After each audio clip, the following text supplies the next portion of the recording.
Tea போட்டு எடுத்துட்டு வர்றதுக்காண்டி ரவி அடுப்படிக்குள்ள போறாங்க.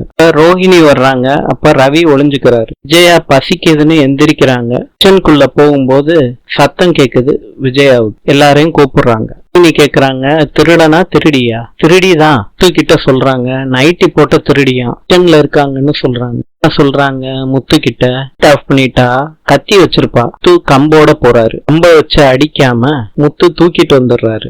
ரவி கேக்குறாங்க, என்ன வேஷம் ரவி? விஜயா அடிக்கிறாங்க. அந்த சவுண்டு கேட்டு ஸ்ருதி வர்றாங்க. சொல்றாங்க, உங்க ட்ரெஸ் அவர் போட்டுக்கிட்டு நிக்கிறாரு, அப்பனா ரவியோட ட்ரெஸ் நான் போட்டுக்கிட்டு இருக்கேன்ல அப்படின்னு ஸ்ருதி சொல்றாங்க. கிட்ட நான் சேலஞ்ச் பண்ணதுனாலதான் என்னோட நைட்டிய போட்டாரு சொல்றாங்க. அவதான் சொன்னான்னு நீ நைட்டிய போட்டு நிப்பியாடா? ஸ்ருதி, நான் விளையாட்டுக்கு கூட பொம்பளை பிள்ளைங்க ட்ரெஸ் எல்லாம் போடுறது இல்ல என் பசங்களுக்கு. நான் ஆம்பளை சிங்கங்களை வளர்த்து வச்சிருக்கேன். நீ என்னமா இப்படி பண்ணிருக்க? நீ சும்மா ஒரு ஃபன்னுக்காண்டி பண்ணணும். எனக்கு இதெல்லாம் சுத்தமா பிடிக்கல. இப்படி எதுவும் பண்ணி வைக்காதீங்க இனிமேட்டு. போய் ட்ரெஸ்ஸ மாத்து, வெக்கமே இல்லாம நிக்காதரா. ரவிய வச்சு ஒரு போட்டோ எடுக்கிறாரு. நமக்கு மெயின் வேலை பூ பிசினஸ் தான். மத்தவங்க 2 பேர் இருக்காங்கல்ல, அவங்க செய்ய சொல்ல வேண்டியதானே. ஆரம்பிச்சாதானே பிசினஸ் டெவலப்மெண்ட் ஆகும். சொல்றாங்க, வீட்டுல இருக்க வேலையெல்லாம் முடிச்சுட்டு சொந்த வேலைய பார்க்க போலாம். டீ எடுத்துட்டு வா கேக்குறாரு விஜயா கிட்ட. இது என்ன புது ரூல்ஸா? எல்லாருக்கும் ஒண்ணுதான் அப்படின்னு சட்டம் போட்டா எல்லாருக்கும் பொதுவாதான் இருக்கணும். 2 மருமகளையும் எழுப்பி செய்ய சொல்ல வேண்டியதானே. மேக்கப் போடுறேன்னு சொல்லுது, இன்னொன்னு குரல் குடுக்கறேன்னு சொல்லுது. விடுங்க இதெல்லாம் எனக்கு பெரிய வேலையே இல்ல. நான் உன்னை வேலை சொல்லி கொடுமைப்படுத்துறேன்னு முத்துக்கிட்ட சொன்னியா? நான் எதுவுமே சொல்லல அத்த. நீங்க வேலைக்கு கிளம்புங்க. உங்களுக்கு என்ன வேணும்னு சொல்லுங்க, நான் செஞ்சு வைக்கிறேன். யாரும் வேலை சொல்லுவாங்க, நானும் உனக்கு வேலை சொல்லணுமா? மீனா விஜயா மீனா கிட்ட சொல்றாங்க. ரோஹிணிக்கு என்ன பிடிக்குமோ அதெல்லாம் செஞ்சிரு. ரோஜுக்கு செய்ய மாட்டேன்னு சொல்லுவ, ரோஹிணிக்கு பிடிச்சதெல்லாம் செய்யலாமே கேக்குறாரு விஜயா கிட்ட. ரோஹிணிக்கு பிடிச்சதான் எல்லாரும் சாப்பிடணுமா? இது நல்ல கதையா இருக்கே. மனோஜும் ரோஹிணியும் 4 இடத்துக்கு போகணும் இருக்காது. வீட்டுல இருக்கப்ப அவங்க பிடிச்சத சாப்பிடட்டும். அவங்களுக்கு தெம்பு இருக்க வேண்டாமா? ரோஜு எந்த கோயில்ல பிச்சை எடுப்பான்னு யாருக்கு என்ன தெரியும்? என்ன பேசிக்கிட்டு இருக்கா? ரோஜு, நீ பிச்சை எடுத்ததுனாலதானே தொழிலதிபர் ஆக போற. காசு கிடைக்கணும்னு போய் பிச்சை எடுத்த, அதே மாதிரி காசு கிடைச்சிருச்சே. யாருக்காவது உண்மை தெரிஞ்சிருச்சுன்னு வச்சுக்க, கோயில் வாசல் ஃபுல்லாயிரும். கோயிலுக்குள்ள யாரும் போக மாட்டாங்க. நாமல என்னடா எல்லாரும் பேசுறீங்கன்னு கேக்குறாங்க. அப்ப முத்து சொல்றாரு, மனோஜ் எப்படி தொழிலதிபர் ஆனான்னு பேசிக்கிட்டு இருந்தோம்ப்பா சொல்றாங்க. மனோஜ தேவையில்லாம இன்சல்ட் பண்ணிக்கிட்டு இருக்காரு முத்து. முத்து காலையிலே ஆரம்பிக்கிற சொல்றாங்க. சம்பந்தி பணம் அனுப்பி இருக்காரு, அதுக்கு இப்படியா முத்து பேசுவான்? சொல்றாங்க, எங்க வளர்ச்சி பிடிக்காம வகுறிஞ்சு பேசிக்கிட்டு இருக்காரு. ஆமா படுறவங்க கிட்ட பேசி ஒரு யூஸும் இல்ல.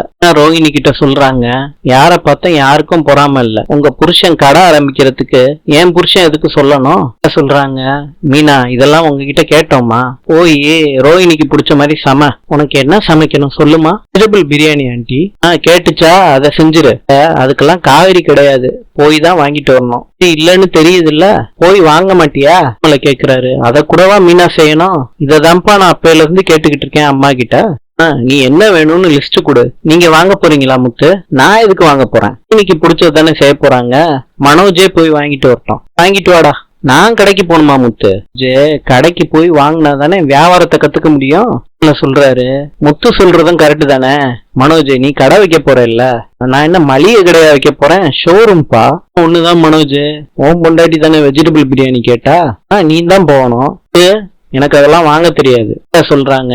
மனோஜ் எதுக்கு போகணும்? அவனுக்கு என்ன தலையெழுத்தா சொல்றாரு. இதுல என்ன தலையெழுத்து வேண்டிய இருக்கு? முத்து சொல்றது கரெக்ட் தானே. பொருள் வாங்கும் போதுதான் விலைவாசி எல்லாம் என்ன ஏதுன்னு தெரியும். நீ போய் வாங்கிட்டு வா. காசு உன் பொண்டாட்டிக்காண்டி இதை கூட கொடுக்க மாட்டியா இங்கன்னு ரோஹிணி போறாங்க. மீனா சொல்றாங்க முத்து கிட்ட, எல்லா காய்கறியும் காக்கா கிலோ வாங்கிட்டு வர சொல்லுங்க. கேட்டுச்சாடா மனோஜ்? காசை கொடுத்துட்டு மனோஜ் கிட்ட சொல்றாங்க, நான் சொன்ன வெஜிடபிள் மாத்திரம் வாங்கினா போதும். கேரட், பீன்ஸ், காலிஃபிளவர், சிக்கன் இது மாத்திரம் வாங்கினா போதும். நீ திருப்பியும் சொல்லு. மனோஜ், நான் உனக்கு மெசேஜ் அனுப்புறேன். மனோஜ் கார்ல போய் காய்கறி வாங்கிட்டு வர்றாரு. நீ சொன்ன காய்கறி எல்லாம் வாங்கிட்டு வந்துட்டேன். நீ காலையிலே இவ்வளவு வெயில் அடிக்குது. முத்து சொல்றாரு, உனக்கு வேர்க்கவே இல்ல பாரு, நான் கார்லயே போயிட்டு வந்துட்டேன். பாத்தியாப்பா, கார்லயே போயிட்டு வந்துட்டானா. நீ சொன்னதெல்லாம் வாங்கிட்டேன், இந்த பேலன்ஸ். காய்கறி வாங்கியிருக்கீங்க மனோஜ், 490 ரூபாய் ஆயிடுச்சா? எல்லாம் ரொம்ப ஏறி போயிருக்கு சொல்றாங்க. இந்த காய்கறிக்கெல்லாம் அவ்வளவு விலை ஆகாதேங்க மனோஜ். மீதி காசுக்கு ஏதாவது வாங்கி சாப்பிட்டியா? வாயை காட்டு. அவ்வளவுதாண்டா ஆச்சு. விஜயா கேக்குறாங்க, 4 காய்கறிக்கு எப்படி 490 ரூபா வாங்குவான் கடைக்காரன்? நம்மள கேக்குறாரு மனோஜ் கிட்ட, சரியா கேட்டியா? பில்லு கூட இருக்குப்பா. அம்மா, ஏன் இவ்வளவு போட்டிருக்காங்க? முத்து சொல்றாரு, பில்லெல்லாம் நம்ப முடியாது, நீ கேட்டு கூட எழுதிட்டு வந்திருக்கலாம்ல. ரோகிணி, நான் கடைக்கெல்லாம் போக மாட்டேன்னு சொன்னேன். மனோஜ், கடைக்காரெல்லாம் கூட்டிட்டு வந்துட்டா கேக்குறாங்க அந்த கடைக்காரர்கிட்ட. 4 காய்கறிக்கு இவ்வளவு காசு போட்டிருக்கீங்க? அம்மா, நான் கூப்பிட்டுக்கிட்டே இருந்தேன், அதுக்குள்ள காரை எடுத்துட்டு வேகமா போயிட்டாருமா தம்பி. சின்ன ரிப்பேரு. நாங்க தம்பி மீதி காசு. போய் வீடு முறையும் வர வச்சுட்டியப்பா. கைகுட்டி சிரிக்கிறாரு. டிகிரி வாங்கி வச்சிருக்கான், சின்ன கணக்கு கூட வரல. எவ்வளவு ஆச்சுன்னு கேட்க மாட்டீங்களா? கணக்கு பார்த்து கூட வாங்கிட்டு வர மாட்டீங்களா?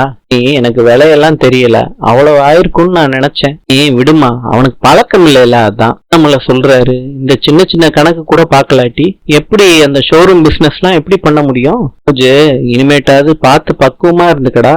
அப்பா, மனோஜ் மாமனார் காசை தொலைக்காம இருந்தா சரி. வெஜிடபிள் பிரியாணிக்கு 300 ரூபா தொலைச்சிருக்கான்பா.